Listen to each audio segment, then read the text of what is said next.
Hello and good morning, students. Today we will be studying, in fact, the first chapter of our life science, that is life process first, and we are studying nutrition. जैसे कि आपको भी screen पे दिख रहा होगा, मेरे पास यहाँ पर एक फिगर है. This figure is of green plant जो बाहर मैंने अपनी बालकनी में रखे हैं, और सामने मेरे पास क्या है, एक सड़ा हुआ सेब है और जिस पे काफ़ी छेद हैं, और साथ में एक डायग्राम है एक इंसान की जो अपना सिर खुजल रहा है. So why I have to place these green plants in outside my room in the balcony? और पेड़ पर पेड़ के जो फल हैं, कोई भी फल ले लीजिए, उस पर ये प्रोसेस क्यों होता है कि वो सड़ने लग जाता है आफ्टर सम टाइम, और बार बार किसी इंसान को अपने सिर में खुजली क्यों आती है. So we are studying all this in this lecture today, that why all these things happen.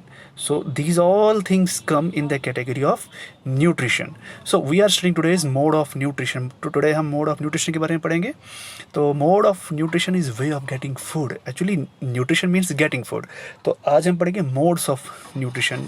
हम किस ज़रिए से खाना लेते हैं. तो broadly अगर देखा जाए, we have got two types of organisms. अगर देखा जाए तो हमने ऑर्गेनिजम्स को एक प्रोड्यूसर्स में डिवाइड किया, दूसरा कंज्यूमर्स में. And in producers we mean green plants. That means that they are capable of producing their own food. That means अगर मैं green plants की बात करूँ, they produce food with the help of photosynthesis, and there are some bacteria also which can prepare their own food. So they are producers. They produce their own food with the help of their surroundings. As you all know, green plants जो क्या करते हैं, अपना खाना बनाते हैं with the help of photosynthesis, in the presence of sunlight, chlorophyll, water. So these are required we can say products, reactants for the formation of photosynthesis, और इनको हम producers कहते हैं. और ये अपना खाना खुद बनाते हैं, और इनके ही खाने पर हम लोग जिंदा है. So these are producers. Moving towards other, they are consumer, जिसमें हम आते हैं, जिसमें एनिमल्स हैं. In fact, there are some bacteria also that are consumers. That means which consume food.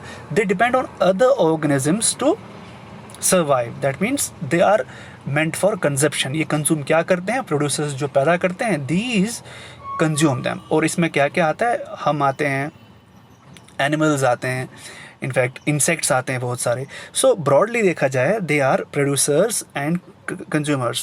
But in biology we can say that we have a biological name for these producers as well as consumers. Producers का अगर देखा जाए तो इनका biological name है autotrophs. Auto means self, trophs means nourishing. जो self nourish हों, जो खुद अपना खाना बनाए और खुद अपना लालन पालन करें, खुद अपने आप को पाले पोसे. That means they are self-nourishing. On the other hand, consumers, they are heterotrophs. Hetero means other, and trophs means nourish. That means they depend on other organisms for nourishment. So, autotrophs and heterotrophs are the scientific names for producers and consumers. तो autotrophs में वो आते हैं जो अपना खाना खुद बनाते हैं, और हेटेरोट्रॉप्स में वो आते हैं जो डिपेंड करते हैं अदर ऑर्गेनिजम्स में फॉर देयर नरिशमेंट. सो अगर हेटेरोट्रॉप्स की बात करें, heterotrophs are further classified into holozoic, saprotrophs and parasitic types of nutrition. देखिए, होलोज़ोइक की बात करें, होलोज़ोइक मोड ऑफ न्यूट्रिशन में हम ऐसा मान के चलते हैं कि जो डाइजेस्ट करते हैं चीज़ों को अपनी बॉडी के इनसाइड. और अगर नाम पे जाएं, होलो मीन्स होल, जो फूड को एज अ होल ले लेते हैं, अपनी बॉडी के अंदर स्वेलो करते हैं, और उसके बाद उनकी बॉडी में जो है फूड डाइजेस्ट होता है, और साथ ही साथ वो उस चीज़ों से अपने एक्सट्रैक्ट करके खुद के लिए विटामिन्स, प्रोटीन, जो भी उस फूड में होगा, खुद के लिए ड्रैग करते हैं. फॉर एग्जांपल, ये एप्पल को मैं ले लेता हूँ.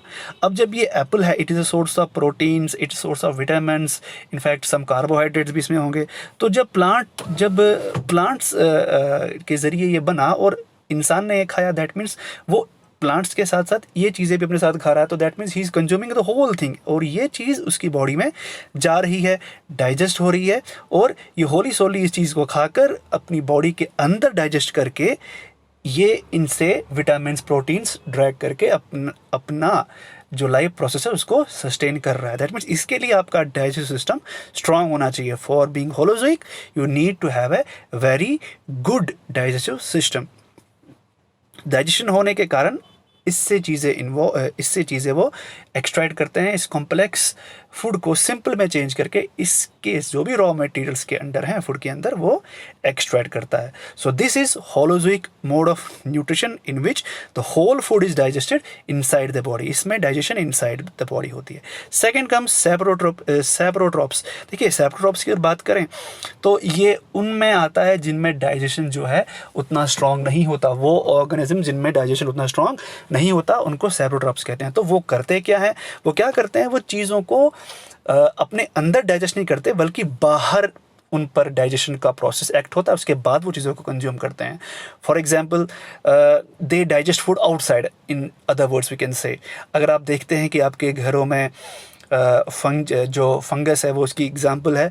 आप घर में कोई भी चीज़ रख दीजिए, after some time you will see that उस पर जो ये ऑर्गेनिजम्स है, माइक्रो ऑर्गेनिजम्स है, उन्होंने अपना काम करना शुरू किया होगा। They spit the enzymes on the food, और वो एंजाइम क्या करता है, वो एंजाइम उस फूड मटेरियल को ब्रेक डाउन करता है from complex to simple, and they begin after that they begin to consume them. That means अगर मैं यहाँ पर एप्पल ले लूँ, एप्पल को ऐसे छोड़ दो, after some time you will see that there is a fungus type of structure developed on it, और इसके बाद it will start to give rotten smell, और ये आपके खाने लायक नहीं होगा। क्यों? क्योंकि इस पर जो ऑर्गेनिजम्स हैं, कौन से ऑर्गेनिजम्स, माइक्रो ऑर्गेनिजम्स, जिन्होंने इस पर एंजाइम स्पिट किए हैं, इसको कॉम्प्लेक्स से सिंपल ब्रेक करने की कोशिश की है। सो उन्होंने क्या किया, इसको खाने के लिए बाहर ही इसका डाइजेशन प्रोसेस शुरू कर दिया, उसके बाद they will try to consume it. So saprotrophs में हम वो क्या करते हैं, they actually digest the food outside their body, after that they consume it. तो ये आपको हर जगह देखने को मिलेगा। अगर आप एप्पल की जगह अगर आप कोई और चीज़ रख देंगे सराउंडिंग, मान लीजिए आपने ब्रेड रख दिया या बटर रख दिया, तो अब देखेंगे आफ्टर सम टाइम उस पर एक लेयर चढ़नी शुरू हो जाएगी। वो लेयर इसलिए चढ़ती है क्योंकि the enzymes are being secreted by these organisms, और रोटन स्मेल का भी आना इसमें शुरू हो जाता है। तो रोटन स्मेल क्यों आती है? तो रोटन स्मेल इसीलिए आती है क्योंकि the chemical reaction is now starting to take place. अब सोचने की बात यह है कि केमिकल रिएक्शन तो हो रही है, तो हमारी बॉडी में भी फूड डाइजेस्ट हो रहा है। So why that stinky smell is not coming from our food. देखिए अगर बाय चांस किसी को वॉमिट आ जाता है, समवन वॉमिट्स, तो you can at the time see that the food in the stomach is being thrown out. At the time वो stinky smell देगा। That mean digestion के दौरान क्या होता है, this stinky smell do comes whether it is going outside और inside the body. ठीक है, तो ये रोटन स्ट्रक्चर जो भी फलों फूलों पे हो रहा है, या आपके खाने वाली चीज़ों पे हो रहा है, ब्रेड पे हो रहा है, जो रोटिंग हो रही है, जो फाउल स्मेल आ रही है, ये सब किसका काम है? सैप्रोट्रॉप्स का। ये सैप्रोट्रॉप्स they again मैं कहता हूँ they digest the food outside their body. They are not having that much good digestion, so they mainly digest the food outside the body. उसके बाद वो चीज़ों को consume करते हैं। So now the question arises that हमेशा कैसा ही होता है? Yes, always this happens. They हमेशा क्या करते हैं? They always digest the food outside the body. उसके बाद ही उसको वो consume करते हैं। फंगस, फंजाई इसकी एग्जाम्पल है। ठीक है, अब देखते हैं आपके घरों की जो घर की चीज़ें हैं, वहाँ पर ब्रेड पे कई बार हम देखते हैं कि एक लेयर सी जम जाती है। आपके घर पे अचार कई बार पड़ा पड़ा ख़राब हो जाता है। ठीक है, तो ये चीज़ें जो हैं, ये चीज़ें एग्जाम्पल है किसकी? सैप्रोट्रॉपिक मोड ऑफ न्यूट्रिशन की। ठीक है, लेट्स तो हम आगे बढ़ते हैं, moving towards the next mode of nutrition, that is parasitic type of nutrition. तो पैरासिटिक टाइप ऑफ न्यूट्रिशन में क्या होता है कि ये डिपेंड करते हैं होस्ट पे। दैट मीन्स इनका डाइजेशन जो है, इनका डाइजेशन काफ़ी वीक होता है। In fact they depend on other organisms for their food. जैसे कि मैं लीच की बात करूं, ये जो लीच है, if it gets stuck to someone's leg, तो ये उसका खून चूसना शुरू कर देती है, और ऑब्वियसली जो ब्लड है उसमें डाइजेस्टेड फूड है। दैट मीन्स ये होली सोली क्या करती है? It depends upon the other organisms for their food. That means they depend on other organism and that other organism is called host. उस other organism को क्या कहा जाता है? host. और ये होता है खुद parasite. So they depend on other organisms for their food, but at the same time they are continuously harming that.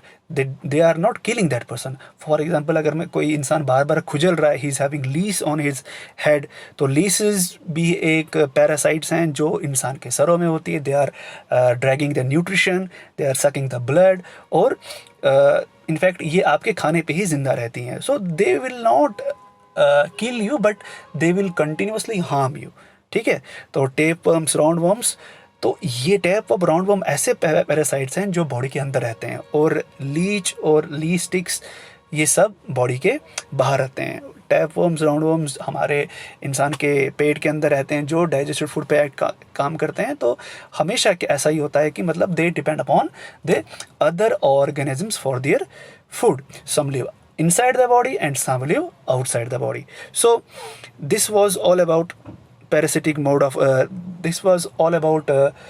mode of nutrition, in which we studied that nutrition जो है वो ऑटोट्रॉपिक और heterotrophic type का होता है. और heterotrophic को हमने फर्दर क्लासीफाई किया किसमें? We classified heterotroph into first of all holozoic, after that saprotrophic, और उसके बाद पैरासिटिक टाइप न्यूट्रिशन.